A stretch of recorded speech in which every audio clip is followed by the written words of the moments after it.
तो दोस्तों आखिरकार 12 दिन की लड़ाई के बाद इजराइल और ईरान के बीच सीज फायर हो गया है। बड़ा सवाल हर किसी के जहन में यह है कि आखिर इस वॉर का हासिल क्या हुआ है, इस युद्ध में जीत किसकी हुई है। क्या इजराइल ने अपने सारे गोल्स अचीव कर लिए? क्या ईरान अब वाकई न्यूक्लियर बम बनाना छोड़ देगा? और क्या अमेरिका और ईरान के बीच रिश्ते नॉर्मल हो पाएंगे? ये कुछ ऐसे सवाल हैं जिसके जवाब पूरी दुनिया जानना चाहती है। हम कोशिश करेंगे अगले कुछ मिनटों में 12 दिन की इस लड़ाई के एक एक एंगल की जानकारी आपको दे। वीडियो पसंद आए तो इसे अपने दोस्तों से जरूर शेयर करना और चैनल को भी सब्सक्राइब करना। सबसे पहले बात करते हैं सीज फायर की। तो हुआ ये कि 24 जून की सुबह अमेरिका के बड़बोले राष्ट्रपति अमेरिकी social media handle truth social पर उन्होंने लिखा कि आखिरकार इजराइल और ईरान में सीज फायर हो गया है। ट्रंप ने इजराइल और ईरान दोनों देशों का एक तरह से मजाक उड़ाते हुए लिखा कि ये दोनों देश एक साथ मेरे पास आए और बोले कि हमें पीस चाहिए। मैंने कहा इससे अच्छी बात मिडिल ईस्ट के लिए और क्या हो सकती है। ट्रंप ने ईरान का भी मजाक उड़ाते हुए लिखा कि ईरान सरकार का बहुत बहुत धन्यवाद जो उसने कतर में हमारे मिलिट्री बेस पर हमला करने से पहले हमें इसकी जानकारी दे दी। ईरान ने जो 14 मिसाइल्स हम पर दागी थी उनमें से हमने 13 को हवा में ही खत्म कर दिया। एक मिसाइल जो रास्ता भटक गई थी उसे हमने नहीं मारा और वो अपने आप नीचे गिर गई। ऐसा लिखकर एक तरीके से ट्रंप ने यह प्रूव करने की कोशिश की है कि हमारे सामने ईरान की कौनो औकात नहीं है। उसने सिर्फ दिखावे के लिए हम पर अटैक किया था लेकिन हमने उस अटैक की हवा निकाल दी। ये ट्रंप बोलना चाह रहे थे। इसके बाद ट्रंप ने कुछ और बकवास की और यह लिखा कि अब इन दोनों देशों के बीच सीज फायर हो गया। लेकिन तभी अमेरिका के ही एक बड़े न्यूज चैनल CNN ने ट्रंप के इस झूठ की पोल खोल दी।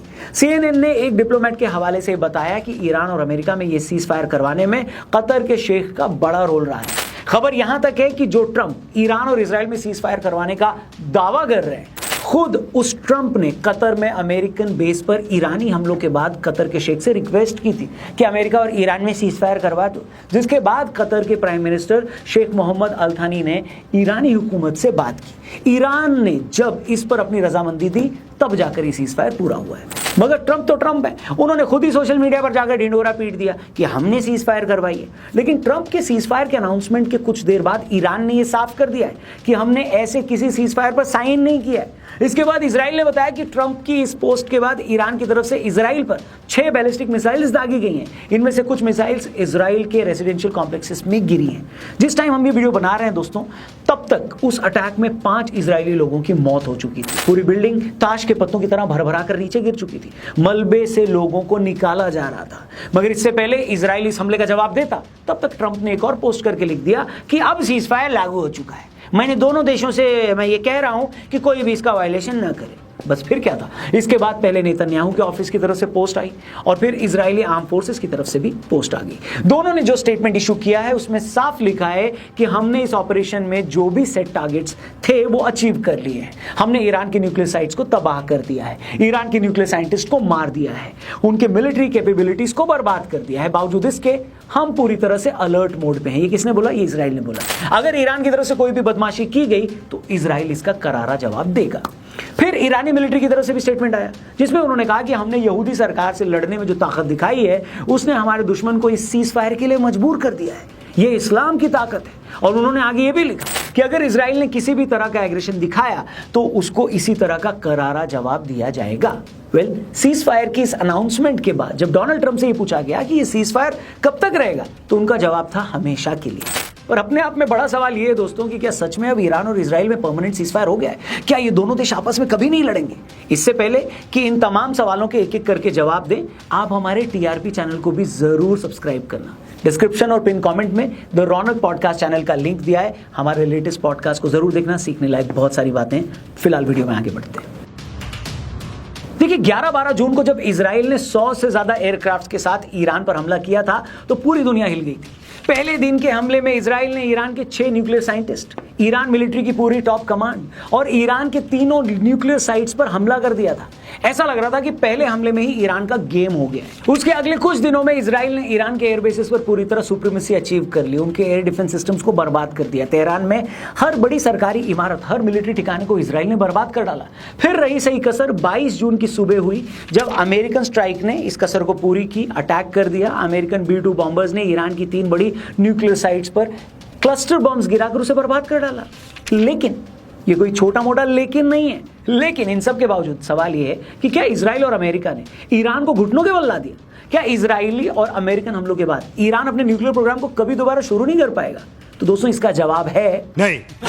दरअसल अमेरिका और इजराइल के ईरान पर अटैक करने की सबसे बड़ी वजह यही थी कि ईरान चोरी छिपे न्यूक्लियर बम बना रहा है और दोनों देश उसे ऐसा करने से रोकना चाहते थे। मगर खुद अमेरिकन एक्सपर्ट्स ये दावा नहीं कर रहे हैं कि अमेरिकन अटैक के बावजूद फॉर दो साइड्स पूरी तरह बर्बाद हो चुकी है। ईरान तो ये बोल ही रहा है कि हमारा सारा इंफ्रास्ट्रक्चर इंटैक्ट है, हमने जरूरी कंपोनेंट्स को पहले ही वहां से मूव कर दिया था। और यही सबसे बड़ा सवाल है कि ईरान के जिस न्यूक्लियर प्रोग्राम के लिए अमेरिका और इजराइल ने उस पर हमला किया था, अगर वो पूरी तरह से सलामत है या यूं कहें कि उसे बनाने के लिए जरूरी सारी चीजें अब भी ईरान के पास मौजूद हैं, तो फिर इजराइल को इस अटैक से मिला क्या? दूसरा सवाल यहीं पर यह आता है कि अगर इजराइल और अमेरिका दोनों ही श्योर नहीं है कि उन्होंने ईरान की न्यूक्लियर साइट्स को बर्बाद कर दिया, तो फिर इतनी जल्दी ये सीज फायर क्यों, ये लड़ाई खत्म क्यों कर दी गई? क्या ये सच है, जैसा कुछ लोग दावा कर रहे हैं, कि ईरान ने इस लड़ाई में जिस तरीके से पलटवार किया उसकी उम्मीद अमेरिका और इजराइल दोनों को नहीं थी? ईरान ने 12 दिन की इस पूरी लड़ाई में 400 से ज्यादा बैलिस्टिक मिसाइल्स इजराइल पर लॉन्च की थी। 365 के करीब इनमें से इजराइल ने इंटरसेप्ट कर ली थी, लेकिन 30-40 मिसाइलें इजराइल में आकर गिरी थी। अब जो लोग बैलिस्टिक मिसाइल्स के इंपैक्ट को नहीं जानते, उन्हें बताने की जरूरत नहीं है कि इतनी मिसाइलों का किसी देश में गिरने का क्या मतलब होता है। अगर एक भी बैलिस्टिक मिसाइल किसी मल्टी स्टोरी बिल्डिंग पर गिरती है तो वो पूरी की पूरी इमारत को एक बार में वो मिसाइल गिरा सकती है। तभी आप देखिए तेल अवीव समेत इजराइल के कई शहरों में ईरान की मिसाइलों ने तबाही मचा दी। अब आप पूछेंगे कि भाई इजराइल ने तो ईरान में ज्यादा नुकसान पहुंचाया, तो डरना तो ईरान को चाहिए था, फिर इजराइल में इतना पैनिक क्यों हो गया? इसे आप ऐसे समझो ना कि इजराइल में एक इलेक्टेड गवर्नमेंट है, वो फर्स्ट वर्ल्ड कंट्री में आता है, और किसी भी फर्स्ट वर्ल्ड कंट्री में इस तरह मिसाइलों का घरों पर गिरना, लोगों का मरना कोई नॉर्मल बात नहीं है। ऐसे हर एक हमले के बाद पब्लिक प्रेशर भी बढ़ता है, पॉलिटिकल प्रेशर भी बढ़ता है। दूसरा पॉइंट, ईरान के हमलों के बीच ये खबरें भी लगातार आ रही थी कि इजरायली एयर डिफेंस सिस्टम के पास ऐसे हमलों को रोकने के लिए सिर्फ कुछ ही दिनों का असला बचा है। दूसरी तरफ ईरान लगातार ये क्लेम कर रहा था कि भाई हम तो 2 महीने से 6 महीने तक की लड़ाई का माल लेकर बैठे हैं। अब मैं ये नहीं कह रहा कि 15 दिन लड़ाई और चलती तो इजराइल हथियार डाल देता, हालत तो ईरान की ज्यादा खराब थी।